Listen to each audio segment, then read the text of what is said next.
think about getting this role? Because it's very different, right? Hello, good morning, ladies and gentlemen. BBC English voice. And thank you for coming. Everybody, thank you very much. Because if you weren't here, we'd look very stupid sitting here talking about it. I played one of the Oompa out of 10 Oompa, and there's only 2 of us alive at the moment. Wow. Yeah, the rest of the past. When you think one of them was 86 years of age. You didn't see him much in the film, he was in the sick bay. But, bless him.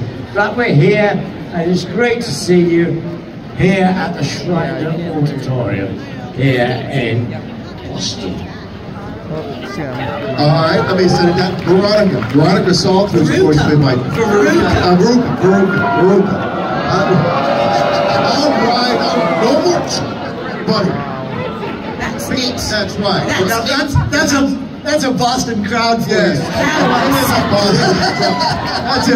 We're going to close down the event again. We'll kick them all out and come back in. Don't try that at Julie, talk about Fenway. When you first got the role. So my name is Julie, better known as Veruka. Veruka Salt. You'll never forget that now, will you? No, I will not. So yeah, I was at theatre school in London when I was cast in the part, and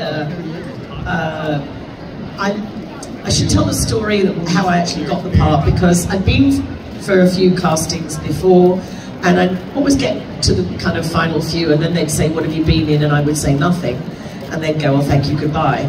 So this time they said, what have you been in? I made up a bunch of stuff. And it worked.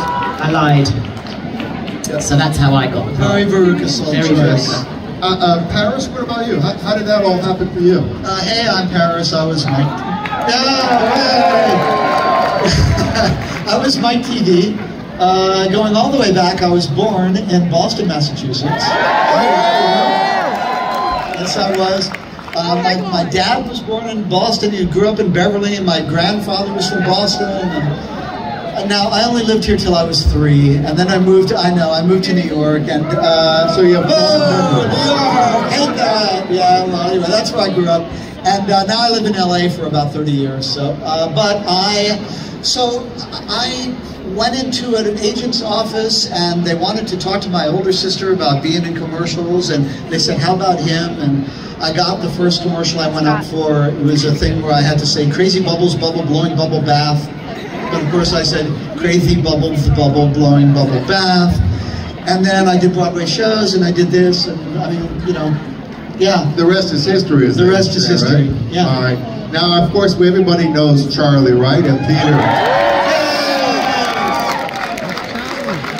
Peter, for you, your career in movies ended. It's short-lived. Very short. People may not realize that you became a veterinarian. Correct, right. Still practicing in upstate New York. And can you hear me okay? So at the time of the casting, I worked at the Cleveland Playhouse and in their children's theater, and they had a nice reputation of Margaret Hamilton, Wicked Witch of the West, was from the Cleveland Playhouse. Joel Grey, Cabaret, also from the Cleveland Playhouse. And when they were casting, they called the Playhouse and asked if they had anybody that they might recommend for Charlie. And I was in the right place at the right time, and the rest is history. So I won the golden ticket. There were 5 golden tickets, and we have 3 winners of the golden tickets up here. And the whole thing was about really seeing secretly who's going to take over the chocolate factory. And it was one of the most unique television, I call it television show now because that's what it is every single year, more than a movie. But back in '71 when it was released, it didn't have that dramatic appeal to the audience right away. When it was released in '71, it was not a box office success. And I think people kind of didn't really know what to expect. You know, family movies then were Disney and children were nice. And then along comes us. People didn't quite know what to make of it. So it was the longevity you know, from I guess the 80s when it started to be shown on TV, and the holidays once a year. Yeah, and now, you know, how many generations have we got here? No, quite a few, quite a few. So Gene Wilder was quite concerned that Wonka killed his career, and it did not. No, but Blazing correct made his career, and then that sort of Willy Wonka the Chocolate. Correct. His relationship with Mel Brooks, and then Richard Pryor, and then people, you know, remembered Wonka, and maybe one of, you know, for all of you, maybe one of his, you know, finest movies was ever. Wonka. Yeah, I mean, a question that we get often is, did we have any inkling then that 53 years later we'd be talking to a room full of people about this? And the answer is absolutely not. I mean, there's no way. I remember making an Oscar joke at one point when I was in the chocolate room, but no, we are as surprised at its longevity as you are. Yeah, and it's like A Wonderful Life, right? When that came out, that summertime, and it was years later when that movie came done with Jimmy Stewart. So, and now same thing here, that the original, you know, it's been copied in so many different times. There's been Broadway shows, other movies, but it never beats the original cast and the original crew because it was surprising, so surprising.